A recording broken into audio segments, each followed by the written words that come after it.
Geographically, North America is one of the hardest places on planet Earth to possibly ever invade. Next to being a snowy, winterless wasteland in some parts, mountainous regions that are located on each side of the continent, causing basically a walled fortress inside the interior. And then inside that interior is a flat land of a lot of pissed off, angry drunks. And in some of those regions, some of them have automatic weapons, illegally or legally. North America has one massive hidden gem up its sleeve.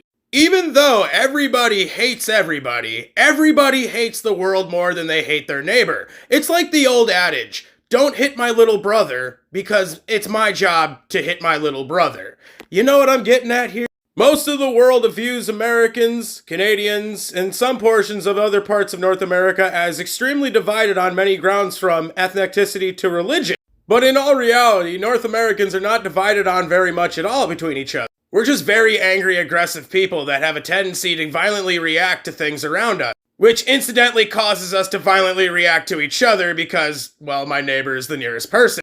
But when you walk over to an angry hornet's nest that is in the midst of fighting each other, and then you proceed to smack the angry hornet's nest, you will suddenly discover the hornet's nest is not actually divided.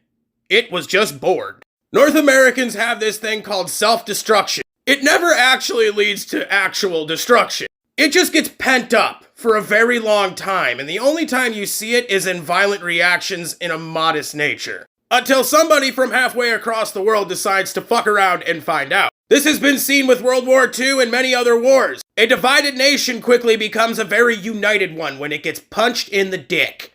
Oh yeah, there guy, and don't let us fucking Canadians fool you either. We're not very nice either. World record holder of war crimes. Still to this day.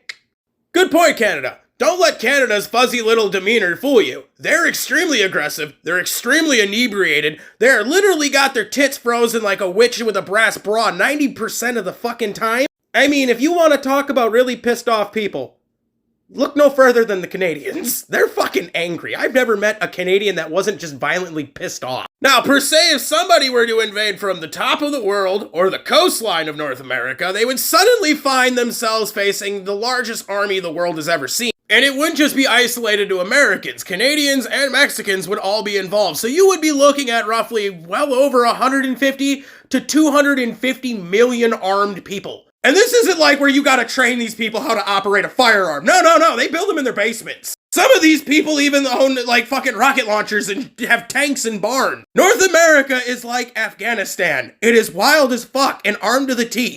Behind every blade of grass is an extremely inebriated American with a 30-06. I don't recommend it.